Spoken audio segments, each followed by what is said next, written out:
ETF index mutual funds నేర్చుకుని stock మార్కెట్లో రాణించాలనుకుంటున్నారా? వెంటనే ఈ నెంబర్కి కాల్ చేయండి.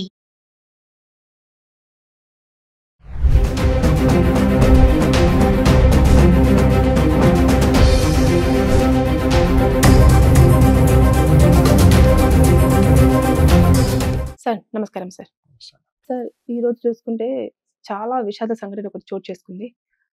అహ్మదాబాద్ నుంచి లండన్‌కి వెళ్ళే ఫ్లైట్ టేక్ ఆఫ్ అయిన ఒక 5 మినిట్స్‌లోనే క్రాష్ అయిపోవడం జరిగింది. దానివల్ల చాలా ప్రాణ నష్టం కూడా చోటు చేసుకుంది. అసలు ఈ సంగతిని మనం ఎలా తీసుకోవచ్చంటారు? ఫస్ట్ ఆఫ్ ఆల్ సంగీత గారు ఇవాళ రోజు ఇది ఏదైతే జరిగిందో ఇది ఎయిర్ ఇండియా ఫ్లైట్ ఏదైతే అహ్మదాబాద్ గుజరాత్ నుంచి స్టార్ట్ అయిన ఒక 5 నిమిషాలకే క్రాష్ అయిపోయిందో అది చాలా బాధాకరం. అందులో ముఖ్యంగా ఇప్పుడు మనకు తెలుస్తున్న న్యూస్ ఏంటంటే అందులో మొత్తం 242 ప్యాసింజర్స్ ఉన్నారు. ఇంక్లూడింగ్ పైలట్ అండ్ స్టాఫ్ అందరూ కలిపి క్యాబిన్ క్రూతో కలిపి అందరూ 242 మంది ఉన్నారు. సో వాళ్ళందరి పరిస్థితి ఏంటో ఇంకా తెలీదు మనకి. అంటే ఎంతమంది చనిపోయారు, క్యాజువాలిటీస్ ఎంతమంది సివియర్‌గా ఇంజ్యూర్ అయ్యారు ఇవన్నీ తెలియాల్సింది ఉంది. అట్ ద సేమ్ టైమ్ ఆ ఫ్లైట్ మళ్ళీ కూలుతూ ఒక మెడికల్ కాలేజ్ హాస్టల్ మీద పడింది అని చెప్పి అంటున్నారు. అందులో కూడా ఇప్పుడున్న ఇన్ఫర్మేషన్ ప్రకారం అయితే ఒక 20 మంది మెడికల్ స్టూడెంట్స్ చనిపోయారు. అందులో లంచ్ టైమ్ కావడంతో ఇంకెక్కువ మంది క్యాజువాలిటీస్ కూడా అయ్యే ఛాన్సెస్ ఉన్నాయి. ఆ నెంబర్ ఇంకా పెరగచ్చు అని అంటున్నారు. సో ఏ విధంగా చూసినా కూడా చాలా హృదయ విదారకమైన ఇన్సిడెంట్ అది. అదసలు జరగకుండా ఉండాల్సింది. బట్ అది ఎందుకయిందో ఏంటో తెలీదు. ఫస్ట్ ఆఫ్ ఆల్ ఎవరైతే ఇప్పుడు ఈ బాధిత కుటుంబాలు ఉన్నారో వాళ్ళందరికీ నా సానుభూతి. ఫస్ట్ అండ్ ఫార్మోస్ట్ థింగ్ అది నేను చెప్దాం అనుకుంటున్నాను. And hour sincere condolences to them. And నేను ఈ టైంలో అదే చెప్దాం అనుకుంటున్నాను. వాళ్ళ ఫ్యామిలీస్‌కి వాళ్ళు చాలా ధైర్యంగా ఉండాలి. ఎందుకంటే ఇది చాలా బాధాకరం. మొత్తం దేశమంతా వాళ్ళతో పాటు ఉంది ఇప్పుడు. అదైతే నేను చెప్పదలుచుకున్నాను. అండ్ మోస్ట్ ఇంపార్టెంట్‌లీ ఒకటి సంగీత గారు, ఇది ఏదైతే ఇప్పుడు ఇది ఎట్లా అయింది యాక్సిడెంట్? ఇది టెక్నికల్ ఫెయిల్యూరా ఏంటి?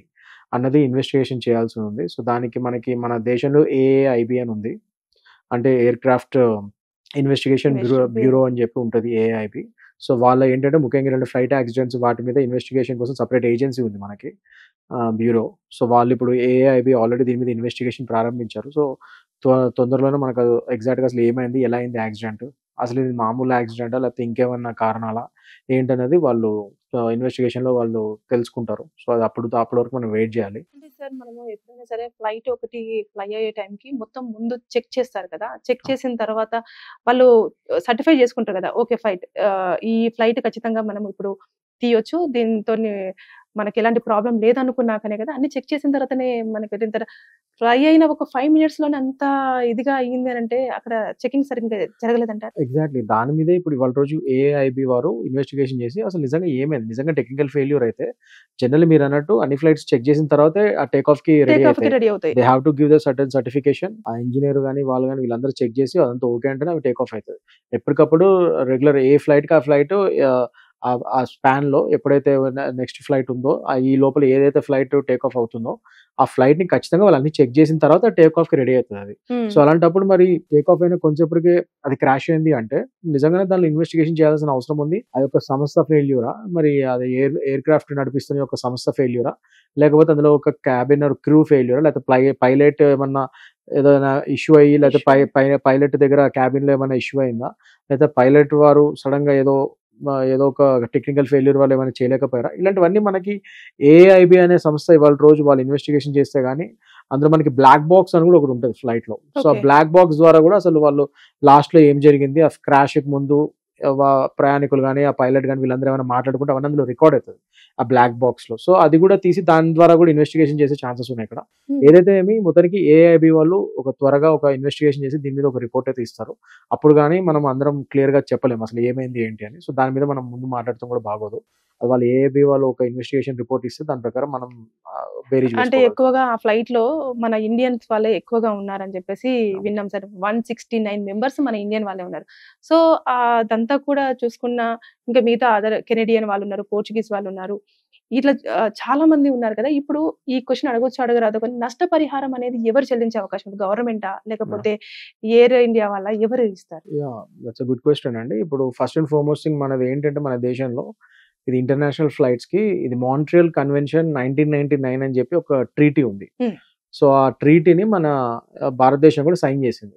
సో మాంట్రియల్ కన్వెన్షన్ 1999 ఏం చెప్తుందంటే ఇట్లా ఇంటర్నేషనల్ ఫ్లైట్స్ ఏదైతే ఉందో భారతదేశం నుంచి వెళ్ళే ఇంటర్నేషనల్ ఫ్లైట్స్ కానీ ఏదైనా కానీ అందులో ప్యాసింజర్స్ చనిపోతే ప్రతి ఒక్క ప్యాసింజర్కి దగ్గర దగ్గర ₹1,00,00,000 నుంచి దానిపైన కంపెన్సేషన్ ఇవ్వాలి పలానా ఇండియన్ గవర్నమెంట్ అని చెప్పి ఆ ట్రీటీ చెప్తుంది మనకి.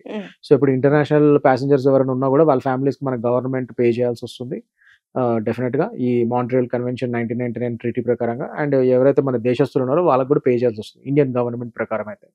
ఆ ట్రీటీలో మనం కూడా భాగస్థులం కాబట్టి ఇండియా, సో డెఫినెట్గా నష్టపరిహారం ఇవ్వాల్సి వస్తుంది. అది వన్స్ ఇయర్ ఎవ్రీ ఫ్యామిలీకి ఒక్కొక్క ఫ్యామిలీకి ఒక్కొక్క ప్యాసింజర్కి సో 1 CR నుంచి దానిపైన కూడా ఇంకా ఎక్కువ అవ్వచ్చు కూడా.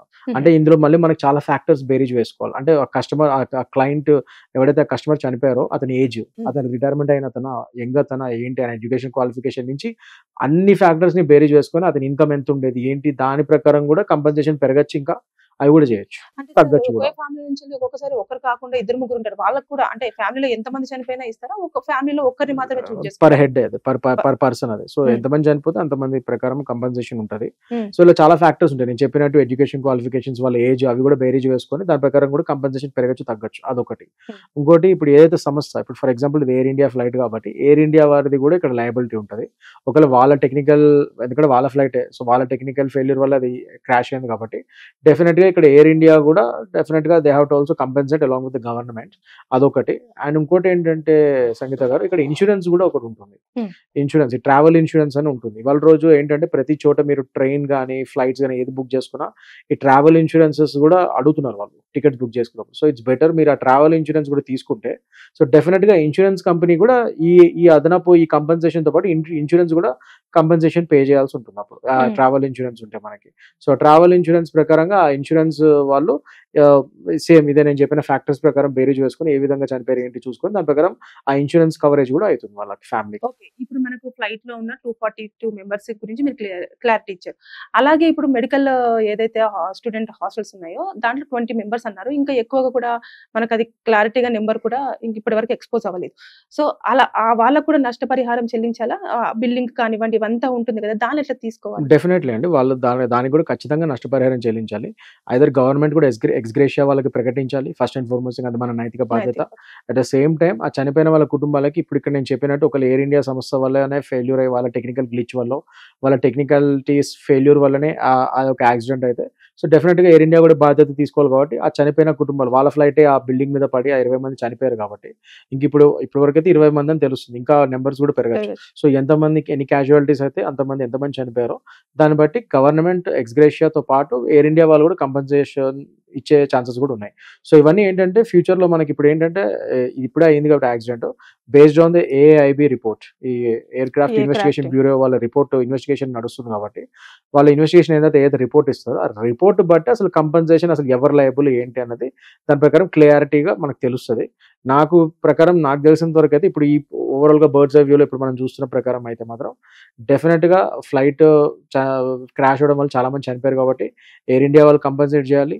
అండ్ మన మాంట్రియల్ కన్వెన్షన్ 1999 ట్రీటీ ప్రకారం ఎక్స్గ్రేషియా ఇవ్వాల్సి వస్తుంది. అట్ ద సేమ్ టైం నేను చెప్పినట్టుగా మాంట్రియల్ కన్వెన్షన్ 1999 ప్రకారం ఇండియన్ గవర్నమెంట్ కంపెన్సేషన్ ఇవ్వాల్సి వస్తుంది. At the same time air India వారు కూడా బాధ్యత వహిస్తూ వాళ్ళు కూడా లయబిలిటీ ఉంది కాబట్టి వాళ్ళు కూడా కంపెన్సేషన్ ఇవ్వాల్సి వస్తుంది. అండ్ ఇంకా వాళ్ళకి ట్రావెల్ ఇన్సూరెన్స్ ఏదైతే ఉంటుందో కస్టమర్స్ కి వాళ్ళ దాని ప్రకారం ఆ ఇన్సూరెన్స్ కంపెనీ వాళ్ళు కూడా ఇవ్వాల్సి వస్తుంది. ఇప్పటికైతే వీళ్ళు ముగ్గురు ఈ కస్టమర్స్ ఎవరైతే ఫ్లైట్ లో ఉన్నారో కస్టమర్స్ వాళ్ళకి మాత్రం ఈ విధంగా అయితే పే చేయాల్సి వస్తుంది. అండ్ మీరు చెప్పినట్టుగా ఆ బిల్డింగ్ దేని మీద అయితే క్రాష్ అయిందో అందులో స్టూడెంట్స్ చనిపోయారు కాబట్టి వాళ్ళ ఫ్యామిలీస్ మాత్రం గవర్నమెంట్ అండ్ ఎయిర్ ఇండియా వాళ్ళు కూడా అక్కడ కంపెన్సేట్ చేయాల్సి వస్తుంది. అక్కడ ఇన్సూరెన్స్ రాదు, ఎందుకంటే ఇన్సూరెన్స్ వాళ్ళకి వర్తించదు, ఇది ఓన్లీ ప్రయాణికులకు మాత్రం వస్తుంది ట్రావెల్ ఇన్సూరెన్స్. అక్కడ మాత్రం గవర్నమెంట్ ఎక్స్గ్రేషియా ఆ స్టూడెంట్స్ కి, at the same time air India వాళ్ళ ఫ్లైట్ పడింది కాబట్టి సో ఎయిర్ ఇండియా వాళ్ళు కూడా అక్కడ బాధ్యత వహించాలి. మీరు ఇంతకు ముందు చెప్పినట్టుగా సార్ ఫస్ట్ ఏదైతే 1 CR ఇస్తారో దాంతో పాటు ఈ ఇన్సూరెన్స్ కూడా క్యాలిక్యులేట్ అవుతుందా సార్? డెఫినెట్లీ అవి సపరేట్ ఇస్తారు. ఇప్పుడు గవర్నమెంట్ ఎక్స్గ్రేషియాతో పాటు ఏదైతే ఇప్పుడు నేను చెప్పినట్టు ఇందాక 1 CR మనం ఎలాగో గవర్నమెంట్ మాంట్రియల్ కన్వెన్షన్ 1999 ప్రకారం గవర్నమెంట్ ఇది వస్తుంది. ప్లస్ ఒకవేళ ఇక్కడ ఖచ్చితంగా ఎయిర్ ఇండియా వాళ్ళ ఒక బాధ్యత వహిస్తూ వాళ్ళ ఫెయిల్యూర్ వల్ల ఇదంతా అయింది అని ఏమన్నా నిర్ధారితమైన రిపోర్ట్ ఇస్తే AIB వాళ్ళు, సో దాని ప్రకారంగా మళ్ళీ వీళ్ళు కూడా డబ్బులు ఇవ్వాల్సి వస్తుంది ఎయిర్ ఇండియా వాళ్ళు ఆ ప్రయాణికులకి, అది కూడా అదనంగా వస్తుంది. At the same time insurance ఉంటే అది కూడా అదనంగా వస్తుంది. ఈ మూడు కూడా రావచ్చు. ఓకే, ఇక్కడ ఏమైనా మనకు లీగల్ గా ఎవరైనా చనిపోయిన వాళ్ళ బాధితులకు సంబంధించిన వాళ్ళు లీగల్ గా ప్రొసీడ్ అయితేనే డబ్బులు వస్తాయి అంటారా, లేదంటే ఇది నార్మల్ గా గవర్నమెంట్ ఖచ్చితంగా ఇనిషియేట్ తీసుకొని చేయాల్సిన పని అంటారా? జనరల్లీ ఇది గవర్నమెంట్ ఇనిషియేట్ తీసుకొని చేయాల్సిన పని. బట్ ద సేమ్ టైం పలానా యొక్క కుటుంబీకులు వాళ్ళు ఇది క్లెయిమ్ చేయాలి. వాళ్ళు వచ్చి క్లెయిమ్ చేసి ఇలా ఇలా అయ్యింది, ఇలా వాళ్ళ ఫ్యామిలీ వాళ్ళు ఇలా చనిపోయారు కాబట్టి వాళ్ళకి ఇవ్వాలి కంపెన్సేషన్ అని చెప్పి ఏదైతే గవర్నమెంట్ ప్రకటిస్తుందో వాళ్ళ దానికి అర్హులు అని చెప్పి వాళ్ళు కూడా చూపించుకోవాలి. ప్రూఫ్స్ అవన్నీ చూపించుకోవాలి. అంటే అంతా ఏమేమి చేయాలి. చూపించాలి సార్ ప్రూఫ్స్ అంటే? డెఫినెట్ గా వాళ్ళ ఫ్యామిలీ మెంబర్స్ అని చెప్పి ప్రూఫ్ చూపించాలి. Hmm. అండ్ వాళ్ళకి ఏమైతారో చూపించాలి. అండ్ వాళ్ళకి ఏమేమి ఉన్నాయి, ఒకవేళ టికెట్ తీసుకుని దానికి ట్రావెల్ ఇన్సూరెన్స్ ఉంటే ఆ ట్రావెల్ ఇన్సూరెన్స్ విషయం కూడా చూపించాలి. ప్లస్ ముఖ్యంగా ఇక్కడ గవర్నమెంట్ పరంగా అయితే వాళ్ళకి government ex gratia and air India ఏదైతే ప్రకటిస్తుందో అవన్నీ వాళ్ళకి వచ్చే విధంగా ఈ ప్రూఫ్ చూస్తే సరిపోతుంది. అండ్ వాళ్ళ యొక్క ఇన్సూరెన్స్ ఏదైతే ఇన్సూరెన్స్ ఒకరు తీసుకొని ఉంటే ఆ ఇన్సూరెన్స్ వాళ్ళకి మాత్రం కంపెనీకి మాత్రం ఈ టికెట్ చూపించాలి. అండ్ గవర్నమెంట్ ప్రకటించిన నిర్ధారించిన ఈ ఎక్స్గ్రేషియా ఇవన్నీ కూడా చూపించి మరి మీరు కూడా ఇవ్వాలి ఖచ్చితంగా అని చెప్పి ఈ ప్రూఫ్స్ అని చూపిస్తే వీళ్ళు కూడా ఇన్సూరెన్స్ వాళ్ళు ఇన్సూరెన్స్ అమౌంట్ కూడా ఒకటి పర్టికులర్ గా ఫిక్స్ అయిపోయి ఉంటుందా సార్? అంటే ఇంత ఫిగర్ అని చెప్పేసి మీరు తీసుకునే దాన్ని బట్టి 25 lakhs ఉండొచ్చు, 30 lakhs ఉండొచ్చు, 40 lakhs, 50 lakhs అలా కూడా ఉంటుంది. అది తీసుకునే దాన్ని బట్టి ఉంటుంది. అది అంటే ఇన్సూరెన్స్ బిజినెస్ అనేది క్లాస్ yeah. అలాంటివి. అదే ఇన్సూరెన్స్ జనరల్ ట్రావెల్ ఇన్సూరెన్స్ ఎలా ఉంటుందంటే అది క్యాజువాలిటీస్ వాటి మీద అది ఫైనల్ కదా, చాలా రేర్ గా జరుగుతుంది ఇలాంటి యాక్సిడెంట్ కానీ అది కానీ. సో అందులో ఒకవేళ చనిపోతే మాత్రం 50 lakhs నుంచి పైన వరకు కూడా వచ్చే ఛాన్సెస్ ఉంటుంది ఇన్సూరెన్స్. మామూలుగా ఇన్సూరెన్స్ ఎందుకు తీసుకుంటాం అంటే ఈ లగేజ్ పోవడాలు, లగేజ్ మిస్ అవ్వడాలు, లేకపోతే చిన్న చిన్న ఇంజురీస్ అవ్వడాలు, లేకపోతే ఏమైనా దెబ్బలు తగిలితే హాస్పిటల్ ఖర్చులు, వాటన్నిటి కూడా ట్రావెల్ ఇన్సూరెన్స్ తీసుకుంటారు. కానీ ఇక్కడ మనిషి చనిపోతే మాత్రం వాళ్ళ ఫ్యామిలీకి ఖచ్చితంగా 50 లక్షల నుంచి ₹1 కోటి వరకు కూడా ఇన్సూరెన్స్ అది క్లెయిమ్ అయ్యే ఛాన్సెస్ ఉంటాయి. Thank you sir.